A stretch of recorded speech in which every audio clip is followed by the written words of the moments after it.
It was night. My plane was about to board.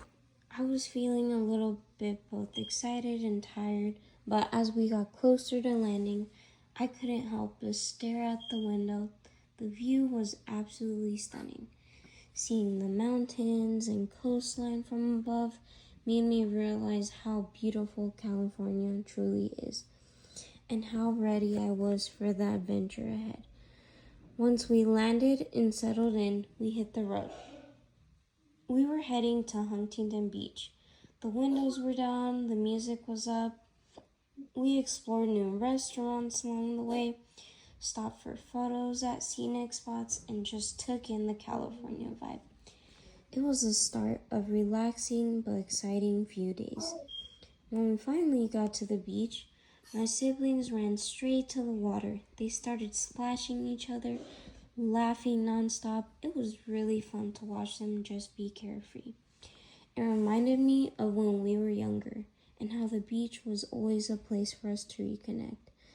The beach was packed. People were walking around, sunbathing, and playing volleyball. I laid on my towel with my sister, took a deep breath, and looked out at the ocean. It had been so long since I'd seen it. That moment made me realize how much I missed being in California. The view was absolutely nice. The sun was shining, there wasn't a cloud in the sky, and everything felt so alive. I sat back for a while just soaking it in. It was one of those perfect California days that makes you forget all your stress. We had to leave that beach though. Turns out it didn't allow dogs. With our dog Halo with us, we spent nearly 3 hours driving around looking for a dog-friendly beach. It was a little frustrating, but also turned into a mini adventure. While we were driving, I rolled down my window and just enjoyed the ocean breeze.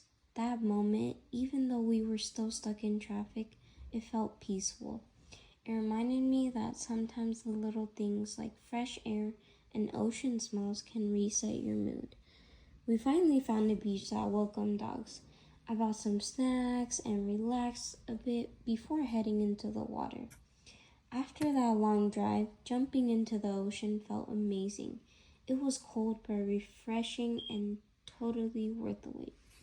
But then the weather took a turn. It got dark and windy fast, and I was not prepared. I checked my phone and saw it was only 67 degrees. I had really expected that California heat, so I was kind of bummed, but we still made the most of it. As we were leaving, we had to walk up this steep hill to get to our car. I was so tired, and my dog was pulling me like she had unlimited energy. That climb felt never ending, but we laughed the whole way up. It was exhausting, but funny at the same time. Leaving the beach made me emotional. I realized how much I had missed it. The smell, the waves, the energy of the people, it brought back childhood memories.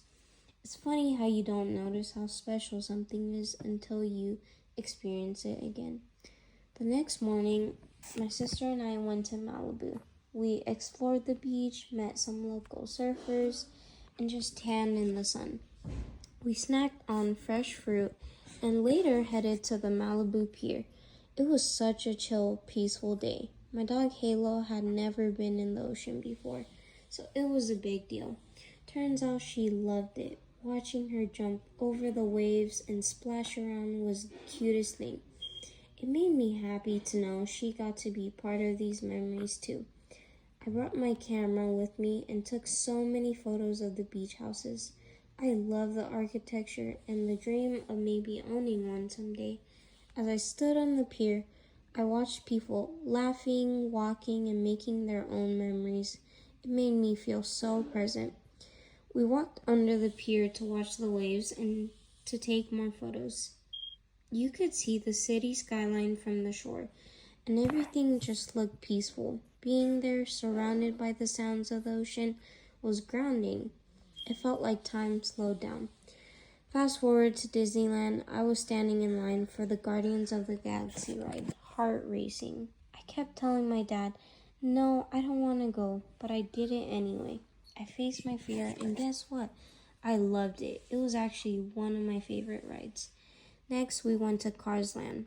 I had been waiting to try the mac and cheese cone cup, and it didn't disappoint. We waited nearly an hour to get on the Radiator Springs Racers ride. But when we finally got on, we raced another car and we won. It was so much fun.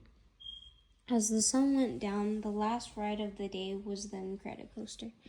It was terrifying. I really thought I might pass out, but I stuck through it. I'm still not sure if I'd go on it again, but I'm proud I didn't back out. Leaving Disneyland was bittersweet. I was completely drained. We had walked so much that day, but I didn't want it to end. I didn't go to sleep until after midnight because I was just replaying everything in my head. It was honestly one of the best days ever. My trip to California was short but unforgettable. Getting to see my dad, my grandma, and brothers again, revisiting places from my childhood, it meant a lot to me. Even though it flew by, and I know I'll be back soon, until then, I'll carry these memories with me.